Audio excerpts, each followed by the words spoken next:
Mayroong ilang mga lugar sa mundo hindi mo dapat pinupuntahan, kahit gaano mo pa kailangan ng bakasyon. Tatalakayin natin ang lawa na nakakamatay sa loob ng isang oras, mga kuweba na magpapakulo sa iyo ng buhay, at mga radioactive na isla kung saan ang mga daga ay magbibigay sa iyo ng mga delikadong sakit at bakterya at mga kuto ng daga na papatay sa iyo. Ayokong ipagpaliban ka sa paglalakbay habang buhay.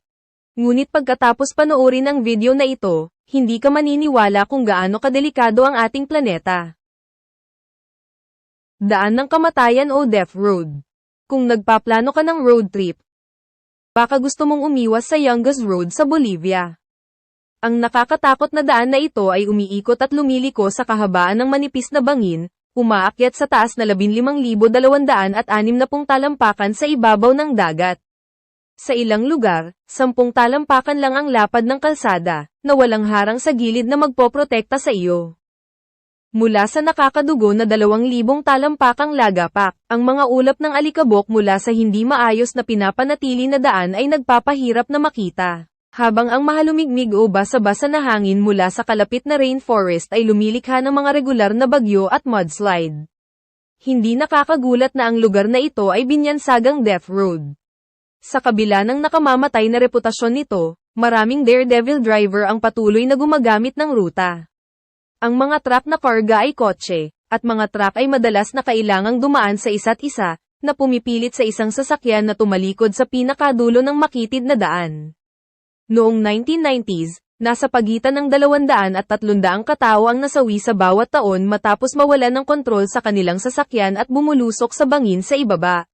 Sa kabutihang palad noong 2006, ang gobyerno ng Bolivian ay nagtayo ng isang mas bago, mas ligtas na kalsada na pinili ng karamihan sa mga kotse na magmaneho sa halip. At sino ang maaaring sisihin sa kanila? Kung pipilitin mong magmaneho ng death road, na sa teknikal na paraan ay ilegal na ngayon. Bagamat bihirang ipatupad, tandaan na walang babalikan kapag nagsimula ka na. Hindi mo gustong mag-U-turn. Sa mga lugar tulad ng Yungas Road, malinaw na ang mundo ay maaaring maging nakakatakot sa lugar. Kaya ang pananatili sa bahay at panonood ng YouTube sa buong araw ay ang responsableng pagpipilian. Tama ba? Kung sumasang-ayon ka, malamang na gusto mo ang video na ito at mag-subscribe. Nika Crystal Cave, ilan sa mga pinakamagagandang lugar sa mundo o ang pinaka-nakamamatay. Tingnan nyo na lamang ang Nika Crystal Cave. Halimbawa, matatagpuan halos 1,000 talampakan sa ilalim ng bundok sa Nika, Mexico. Ang underground cavern na ito ay puno ng napakalaking milky white selenite crystals. Ang mga malalaking haligi ay nabuo sa pamamagitan ng mga mineral na bulkan sa tubig na nagkristal habang lumalamig ang temperatura sa sistema ng kuweba sa loob ng libu-libong taon.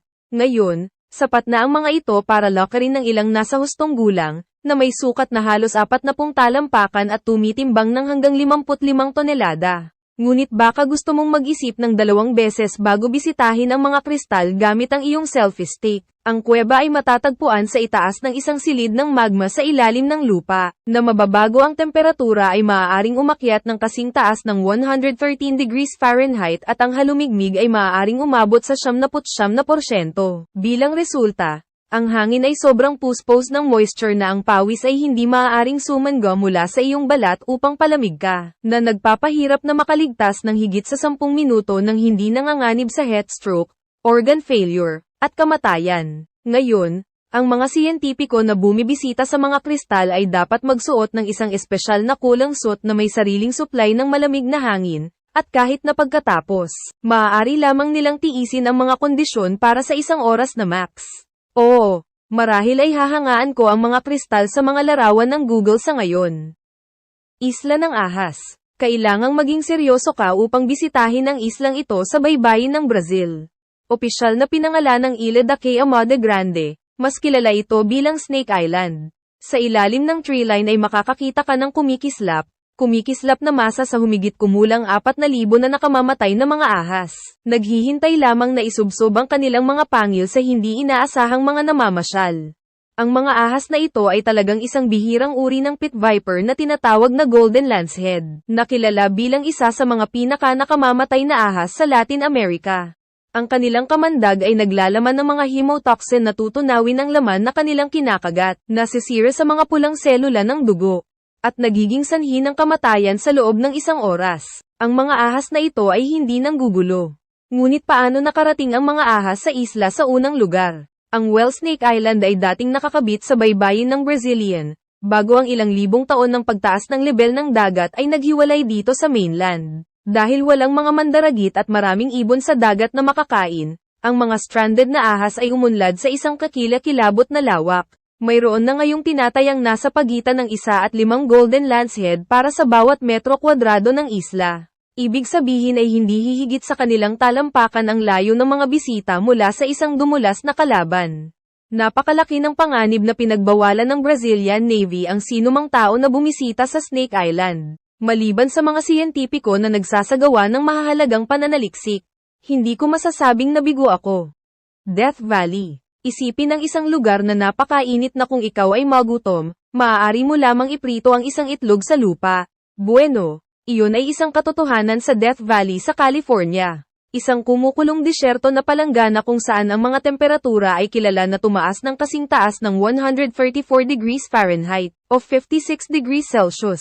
Iyan ang pinakamainit na temperatura ng hangin na naitala sa mundo. Ang mga malalalim na bunganga sa landscape ay nagbibitag ng mga nakakapasong hangin, habang ang apat na nakapaligid na hanay ng bundok ay kadalasang pinipigilan ang pagbuo ng mga ulap sa lugar at pinapanatili ang lambak sa walang hanggang tagtuyot. Para sa kadahilanang ito, ang bawat namamasyal sa Death Valley ay may panganib ng heatstroke at dehydration, na may 1 hanggang 3 pagkamatay bawat taon mula sa mga sanhi na nauugnay sa init. Kailangan ding bantayan ng mga bisita ang napakaraming populasyon ng mga mapanganib na hayop sa lambak kabilang ang mga rattlesnake, scorpions, black widow spider, at mountain lion.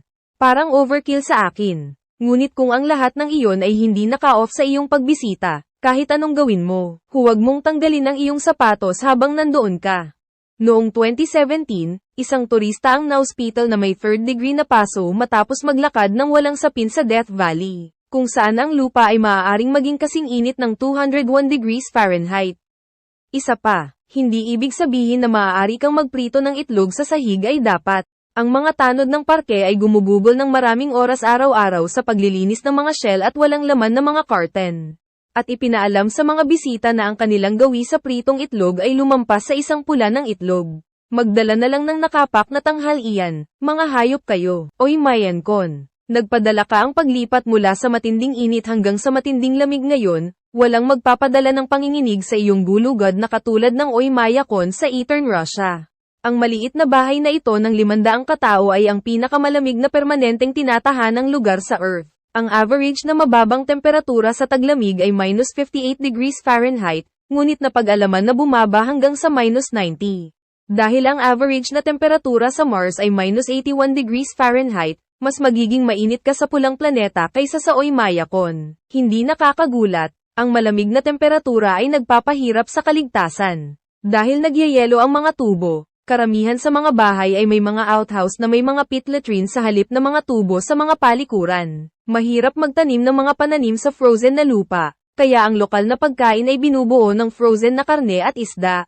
Ang isang bagay na kasing simple ng isang flat na gulong o isang nawawalang susi ay maaaring maging banta sa buhay kapag ang bawat segundo sa labas ay naglalapit sa iyo sa isang nagyayelong kamatayan. Isa pa, tandaan na kung ikaw ay mamatay, ang mga lokal ay kailangang magsunog ng apoy sa sementeryo sa loob ng ilang araw bago ang lupa ay natunaw ng sapat upang maghukay ng libingan. Kung nagpasya kang bumisita sa Oymyakon, huwag kalimutan ang iyong pataka.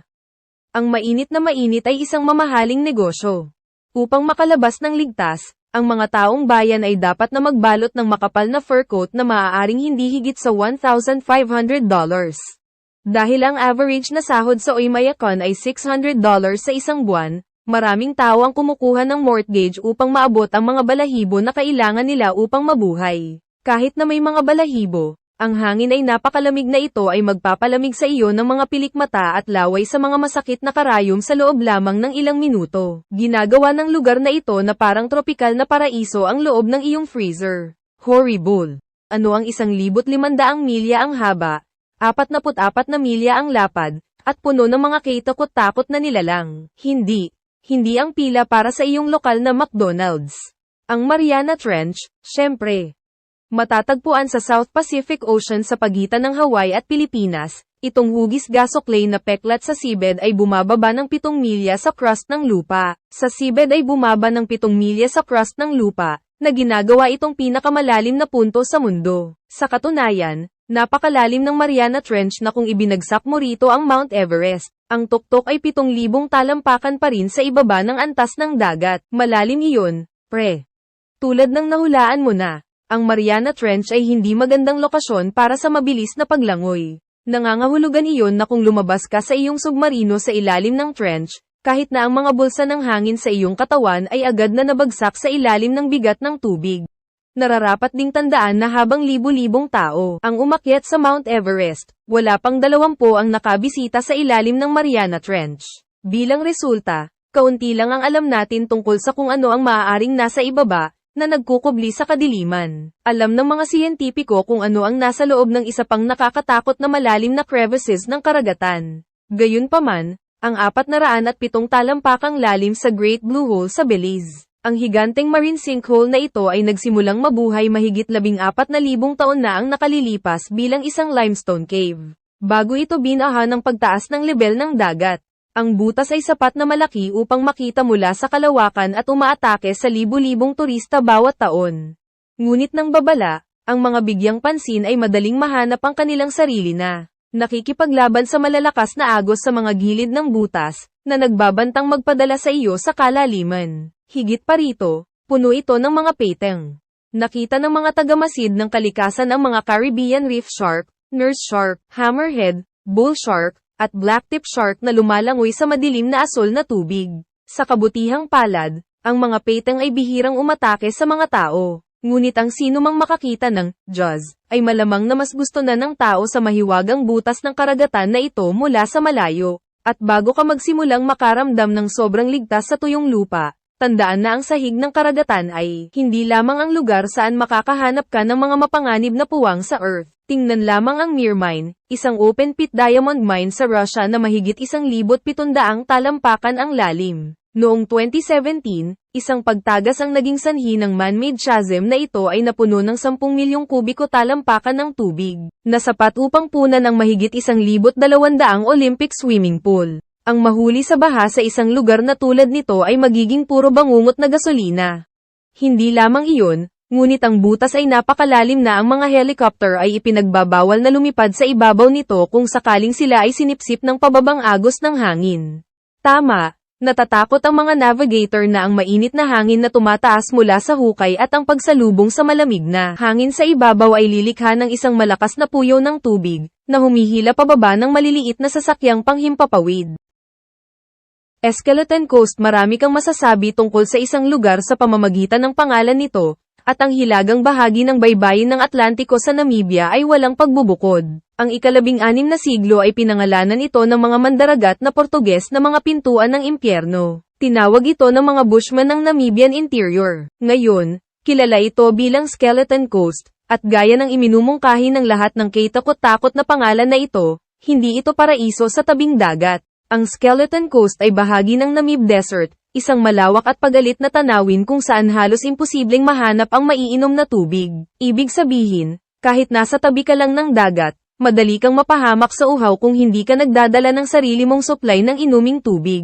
Kung iyon ay hindi sapat na masama, ang mga buhangin ay tahanan ng mabangis na mga mandaragit tulad ng mga leon sa disyerto, hina, cheetah, at mga jackal na naghihintay lamang na kumagat sa sinumang nawawalang kaluluwa. Tingnang mabuti at makikita mo ang mga buto ng bleaches ng kanilang biktima na nagkalat sa bahay. Isang nakakatakot na paalala na ang lugar na ito ay hindi tinatawag na Skeleton Coast para sa wala, at ang nakamamatay na baybayin na ito ay may isa pang sikreto. Maglakad sa kahabaan ng mga gininto ang buhangin nito, at makikita mo ang mga kinakalawang na shell ng humigit kumulang 1,000 shipwrecks. Ang tubig sa rehiyon ito ay kilalang mapanganib, na may malalakas na agos, nakalubog na mga bato, makapal na fog, at dumadagundong na hangin. Bilang resulta, ang mga barko ay sumadsad sa baybayin sa loob ng daan-daang taon, na nagdaragdag sa patuloy na lumalaking koleksyon ng mga makamulto na Rex. Nai-imagine mo ba na nakaligtas sa pagkawasak ng barko para makita mo ang iyong sarili na nakulong sa isang beach na walang problema sa tubig at leon? Minsan ang buhay ay hindi patas, sa palagay ko. Mga lawa na nagbabanta sa buhay. Alam mo ba ang ilang mga lakis ay maaaring makamamatay? Well, ito ay totoo. Kunin lamang ang Lake Karachay sa Russia. Halimbawa, ang kaakit-akit na pool na ito ay sobrang polluted na ang paggulo ng isang oras sa mga bangko nito ay papatayin ka. Mula 1951 hanggang 1953, ginamit ng Unyong Sobyet ang lawa bilang isang dumping ground para sa radioactive waste mula sa Mayak plant, isang malapit sa pag-iimbak ng basurang nuclear. Ang nagresultang kontaminasyon ay napakatindi kung kaya't ang World Watch Institute, isang organisasyong pananaliksik sa kapaligiran na nakabase sa US, ay pinangalanan ang Lake Karachay na pinakamaruming lugar sa planeta. Pagdating sa pag-eehersisyo kung gaano nakakalasing ang lawa, ang mga siyentipiko ay gumagamit ng isang unit na tinatawag na sieverts, na sumusukat sa mga epekto sa kalusugan ng radiation sa katawan. Ang pagkakalantad sa isang sievert lamang ay sapat na upang magdulot ng malubhang sakit, at nang masuri ito noong 1990. Ang Lake Karachay ay naglabas ng nakamamatay na dosis na 5.6 na sieverts bawat oras. Sapat na iyon para patayin ka sa loob ng 50 minuto.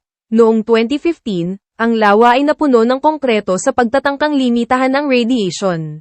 Gayunpaman, naniniwala ang mga siyentipiko na humigit kumulang 1 bilyong galon ng tubig sa lupa ang nahawahan bilang resulta ng desisyon ng Unyong Sobyet na itapon ang mga radioactive na basura sa Lake Karachay. Nagdulot ito ng 41% na pagtaas sa leukemia pati na rin ang mga spike sa iba pang rate ng cancer sa nakapalibot sa rehiyon ng Chelyabinsk. Hindi cool, mga kasama. Ngunit ang mga lawa ay hindi kailangang maging radioactive upang maging nakamamatay. Ang kumukulong lawa sa Morntroy Spitens National Park ng Dominica ay isang bumubulusok na kaldero ng mainit na tubig.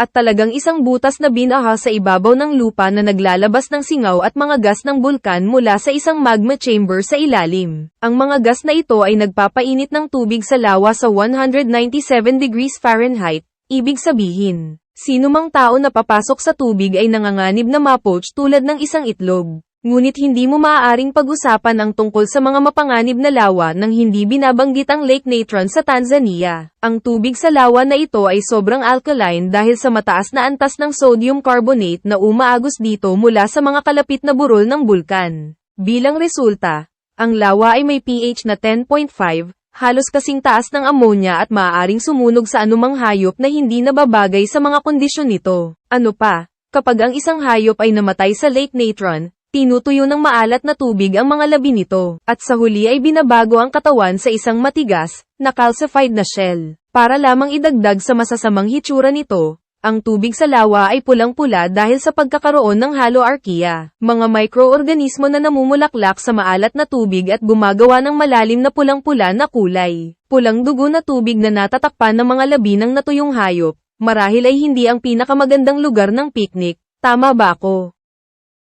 The Devil's Pool o Pool ng Diablo, hanggang saan ka pupunta para makuha ang perpektong larawan sa holiday. Kung handa kang ipagsapalaran ng iyong buhay bilang kapalit para sa mga matatamis na gusto, huwag nang tumingin pa sa Devil's Pool. Sa gilid mismo ng Victoria Falls sa Zambia, isang makitid na labi ng bato ang tanging naghihiwalay dito mula sa isang 354 na talampakang patak sa rumaragasang tubig sa ibaba. Sa kabutihang palad, ang pool ay makatuwirang ligtas sa pagitan ng kalagitnaan ng Agosto at Disyembre. Kung hindi ka gagawa ng anumang katangahan tulad ng pagsasanay ng iyong mga handstand sa matanda na mga bato. Gayunpaman, sa pagitan ng Enero at Hulyo, ang tag-ulan sa Zimbabwe ay nakakakita ng pagtaas ng antas ng tubig at rumaragasang agos na maaaring tanggayan ka sa gilid ng madali. Ngunit anuman ang oras ng taon na binisita mo, kailangan mong bantayan ang mga buwaya at hippos na nakatira sa Zambesi, ang ilog na nagpapakain sa Devil's Pool. Talaga bang sulit ang panganib ng high-stakes photo-op na ito?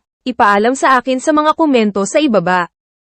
Danakil Depression. Ang Danakil Depression ay dapat na isa sa mga weirdest na lugar sa mundo. Ang surreal landscape na ito sa northwest Ethiopia ay mukhang isang radioactive na kaparangan. Kompleto sa mga neon yellow crater at malalim na berdeng tubig. Ngunit huwag magpalinlang sa hindi makamundong kagandahan nito. Itong Gorgios Volcanic Plain ay gustong patayin ka sa halos lahat ng paraan na maiisip mo. Sa isang bagay, ang Danakil Depression ay matatagpuan sa junction ng tatlong napaka-mobile na tectonic plate. Ang kanilang mga problema ay nagdudulot ng mga regular na lindol sa lugar habang lumilitaw ang mga bitak sa lupa, na nagbabanta na kung hindi inaasahang turista. Ang mga bitak na ito ay nagbuga ng makapal na ulap ng nakal-alasong sulfur at chlorine gas, na pinupuno ang hangin ng amoy ng nabubulok na mga itlog. Ang direksyon ng mga tectonic plate ay humahantong din sa pagbuo ng mga hot spring na puno ng nakakapasong tubig na pinainit ng layer ng molten magma. Pinapainit ng magma ang mga mineral sa tubig, na lumilikha ng nakakasilaw na tanawin ng maraming kulay na crust ng asin at mga depositong crytol. Ngunit huwag matuksong magtampisaw. Ang temperatura sa mga pool ay maaaring kasing taas ng 226 degrees Fahrenheit. Kung iyon ay hindi sapat, ang Danakil Depression ay hindi ipinagmamalaki ang isa. Ngunit dalawang bulkan. Ang isa sa kanila, si Ertaale, ay may lava lake na bumubula sa summit na paminsan-minsan ay umaapaw, pinapatay ang anumang mahawakan nito. Maaaring magmukhang maganda ang alien landscape na ito. Ngunit tandaan, hindi magdadalawang isip ang Danakil Depression na patayin ka ni Dana. Islands of Doom. Isipin ang isang magandang tropikal na isla. Mayroong araw, buhangin, at mga puno ng palma, at isang napakalaking simboryo na puno ng radioactive debris. Syempre. Ano nga ulit? Well, isang radioactive dome ang eksaktong makikita mo sa Ronet Island sa Marshall Islands, na matatagpuan sa Pacific Ocean between Hawaii at Philippines. Mula 1946 hanggang 1958, ginamit ng militar ng US ang Marshall Islands bilang testing grounds para sa 67 nuclear bomb, na nagdulot ng matinding pinsala sa kapaligiran. Mahigit 60 taon na ang lumipas, ang mga bahagi ng rehiyon ay hindi pa rin matitirahan. Sa katunayan, ayon sa isang pag-aaral noong 2019 ng mga mananaliksik mula sa Columbia University, ang isang coral reef doon na kilala bilang Bikini Atoll ay kasalukuyang 10 beses na mas radioactive kaysa sa Chernobyl. Kaya may ginawa ba ang US para malutas ang problema? Bueno, noong 1977, sinubukan ng militar na linisin ang Ronet Island sa pamamagitan ng paglilibing ng mga radioactive debris sa ilalim ng 350-foot concrete dome. Nakababahala, ang istrukturang ito ay hindi kailanman nilayon na maging isang permanenteng solusyon sa problema at nagsisimula na itong mag-crack, na nagbabanta na mahawahan ang nakapaligid na kapaligiran.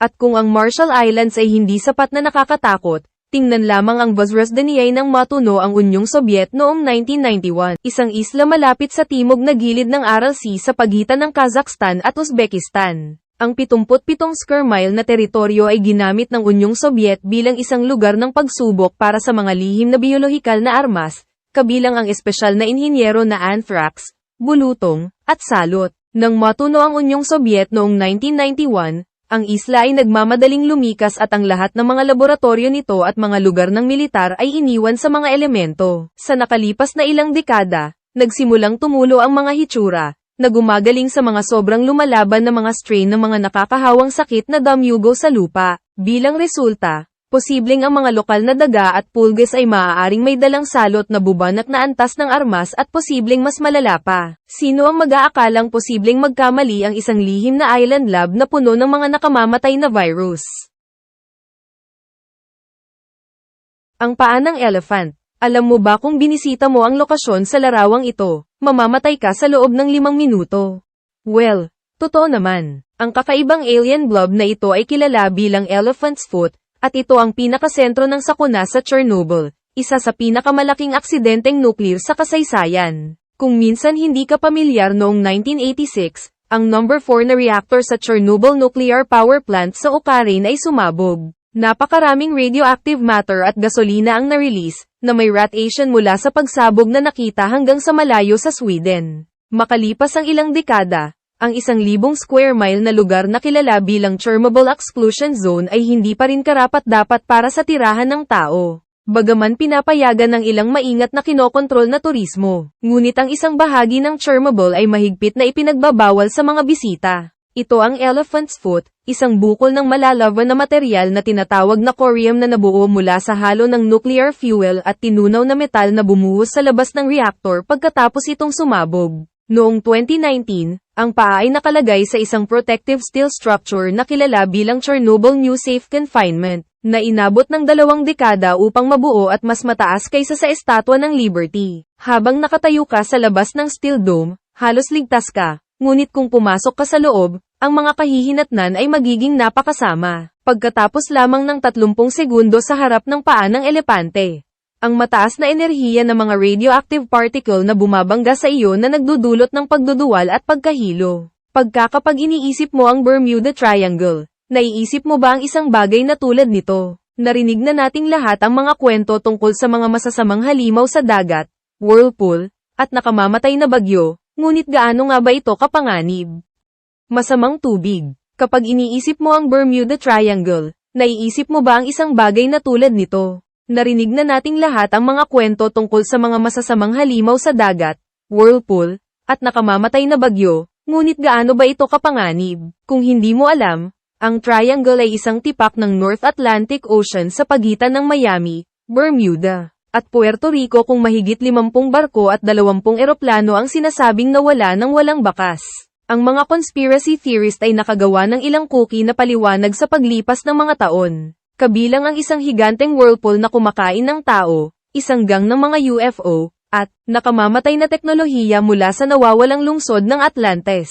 Ngunit habang ang panganib ay tiyak na matatagpuan sa Bermuda Triangle, mas malamang na nagmumula ito sa hindi inaasahang panahon ng North Atlantic kaysa sa anumang supernatural. Ang lugar ay napapalalim sa biglaang, marahas na windstorm na tinatawag na white squalls at water tornadoes na tinatawag na waterspouts. Ang ikanito ay karaniwan sa mga subtropical na tubig.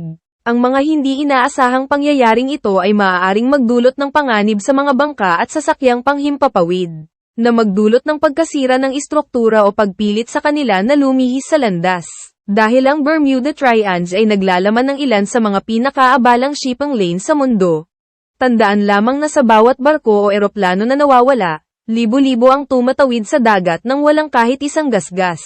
Ngunit hindi tulad ng Bermuda Triangle, ang ilang partikular na bahagi ng ilang anyong tubig ay maaaring maging tunay, abnormal na nakamamatay. Sa katunayan, ang medyo maliit na stream na ito sa Yorkshire, England, ay isa sa mga pinakamapanganib na kahabaan ng tubig sa mundo. Ito ay kilala bilang Bolton Street, at sinasabing walang sino mang nahulog ang nakalabas na buhay. Ano sa lupa ang maaaring gumawa ng isang simpleng stream na napakasama? Well, sa kabila ng mga pagpapakita, ang Bolton Street ay hindi lang ang iyong regular na stream. Ito ay isang malakas na ilog na tinatawag na River Wharf, na tumatakbo ng 65 milya sa Yorkshire. Kapag umabot na ito sa Bolton, ang ilog ay pinipiga sa isang maliit na channel ng bato, na agad na pinaliit. Mula 310 talampakan ang lapad hanggang 6 na talampakan lamang ang lapad. Ang lahat ng sobrang tubig na iyon ay nakatutok sa ilalim ng lupa kung saan ito ay dumadaloy sa mabangis na bilis sa pamamagitan ng isang labirint ng mga bangin sa ilalim ng lupa. Nangangahulugan ito na kung sino mang dumadaan ay mawalan ng balanse at mahulog sa Bolton Street, malamang na mahuli sila ng mga agos at mag-drag pababa sa walang laman sa ilalim. Ang kakaibang aral dito ay malamang na mas ligtas kang lumangoy sa Bermuda Triangle kaysa sa isang magandang ilog ng Yorkshire. Talagang may bagong natutunan ka araw-araw. Ano ang pinakadelikadong lugar na napuntahan mo? Ipaalam sa akin sa mga komento sa ibaba.